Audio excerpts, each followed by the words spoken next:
Fasilitas publik sejatinya digunakan dan dimanfaatkan secara bersama-sama. Namun masih banyak masyarakat yang belum mengetahui bahwa fasilitas publik tidak sepenuhnya dikelola oleh pemerintah.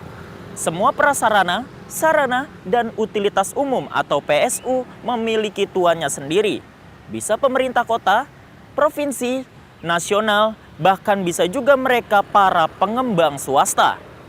Perkara PSU antara masyarakat dengan pengembang swasta tak sedikit hadir hingga meja pemerintah bahkan para anggota dewan. Sebenarnya keributan apa yang terjadi? Perkara PSU di Kota Tangerang?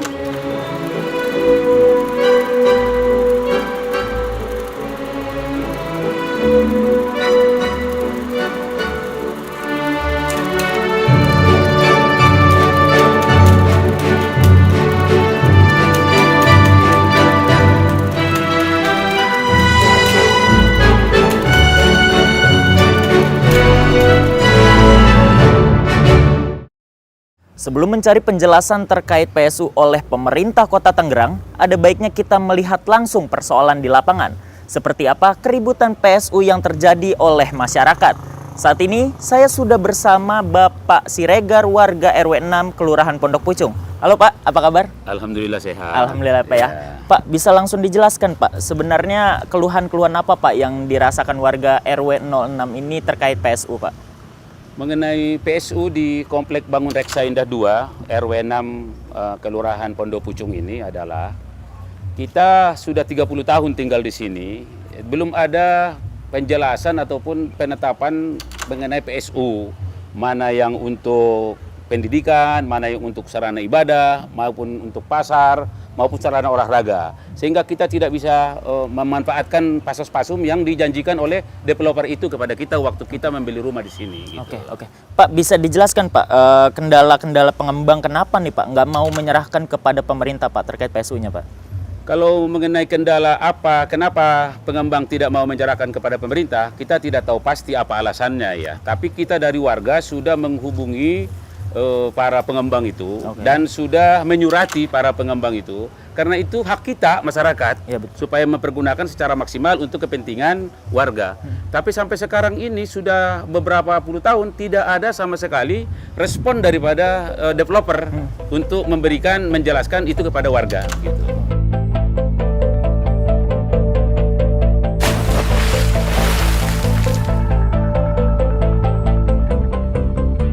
Warga memang selalu mengusahakan bagaimana kita ini bisa dapat pengakuan dari Pemda, terutama dari pemerintah, agar nanti ke depannya terus terang aja bantuan-bantuan ini, terutama drainase ini, jalannya dan yang lain-lainnya, agar bisa tercover oleh dalam arti ditanggung, bisa diperbaiki oleh Dinas Pemda. Tapi sebelumnya Pak, saya ingin menanyakan Pak, sebelumnya itu ada perbaikan sementara nggak Pak yang dilakukan pemerintah? Apakah ada Pak? Ya, ada beberapa memang, ada beberapa, terutama pembuatan tanggul yang jebol. Akhirnya kami langsung membuat surat dan atas perintah lurah dan camat juga akhirnya terlaksana, terbuat tanggul tersebut. Dan ada beberapa juga jalannya sedikit. Itu memang hanya beberapa meter saja untuk penggantian konbloknya. Oke, berarti sudah ada beberapa ya Pak? Ada beberapa lah, ada beberapa.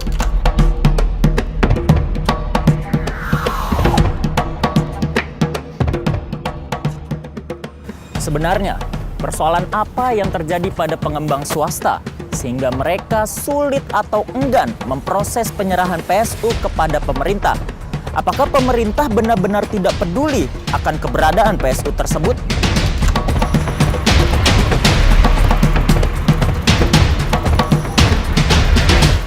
Saat ini saya sudah bersama Kepala Dinas Perumahan, Permukiman, dan Pertanahan, Bapak Sugiharto Ahmad Bagja, untuk menjawab pertanyaan tersebut. Halo Pak, apa kabar Pak? Alhamdulillah baik. Silakan Dan, duduk. Terima kasih Silakan. Pak. Baik Pak. Gimana, Pak, Dik? bisa dijelaskan nggak Pak, jumlah pengembang yang sudah menyerahkan fasos-fasumnya kepada pemerintah itu udah berapa Pak? Dari sejak tahun 1997 sampai dengan saat sekarang ini ada kurang lebih sekitar 88 pengembang. Bahkan ada target di tahun 2022 ini, bulan Juni sudah ada satu pengembang lagi yang melakukan penyerahan. Jadi ada rencana 13 target yang memang akan melakukan penyerahan di tahun 2022. Mudah-mudahan secara keseluruhan dengan jumlah pengembang kurang lebih sekitar 200 itu bisa tercover penyerahannya dengan bantuan-bantuan teman-teman secara instansi, baik instansi vertikal maupun dengan teman-teman OPD terkait.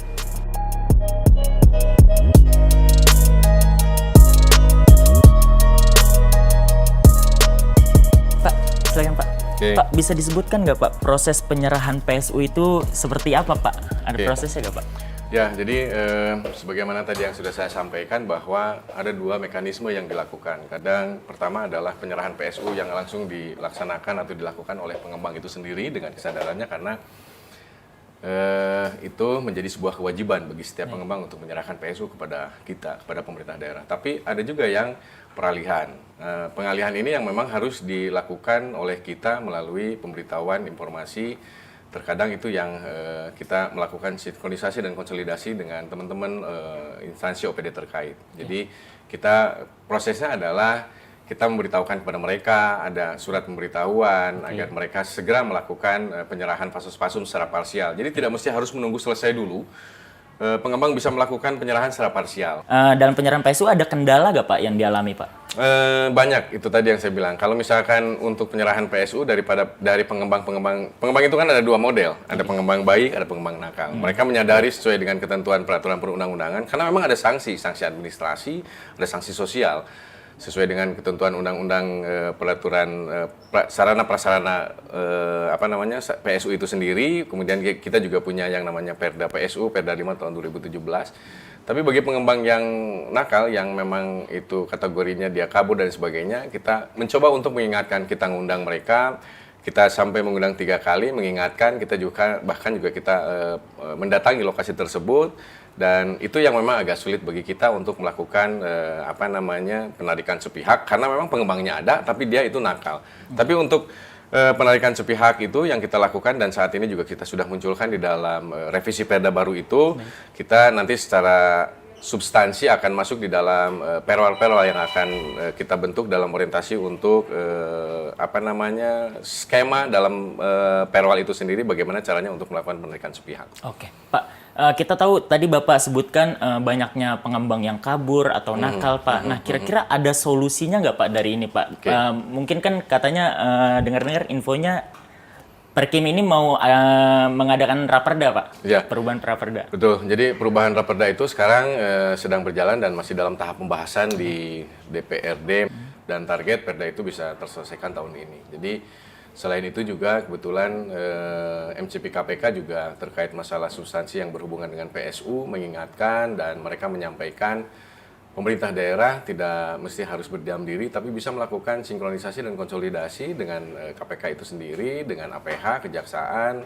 kemudian dengan inspektorat, melalui mekanisme inspektorat itu, sehingga kita bisa menjadi sebuah sinergi dalam rangka menarik kondisi PSU yang memang pengembangnya itu nakal. Bahkan tadi saja sudah dilakukan terkait masalah validasi dan verifikasi bersama KPK, ada Kejaksaan juga, dan mereka menyampaikan mungkin harus dilakukan untuk pertemuan kembali, bahkan nanti sekali akan melakukan kegiatan untuk kunjungan bersama ke lapangan. Oke. Pak, kalau gitu terima kasih ya Pak atas penjelasannya. Terima kasih banyak, sama-sama. Pak.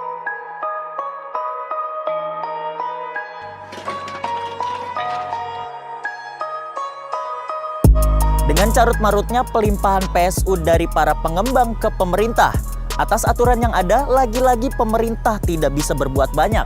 Apalagi sengaja menggelontorkan APBD ke fasilitas yang belum dilimpahkan kepemilikannya. Inisiatif pengembang sebagai tanggung jawab kepada para kliennya harus tetap dilakukan. Untuk selanjutnya, pemerintah bisa memberikan layanan perbaikan pada fasilitas umum tersebut. Tapi, pada dasarnya fasilitas umum yang kita gunakan merupakan tanggung jawab kita bersama. Untuk sama-sama kita jaga dan kita rawat demi kenyamanan kita bersama. Apakah kita sudah menjadi bagian dari orang yang merawat fasilitas umum? Saya Erdi Alfariski, sampai jumpa.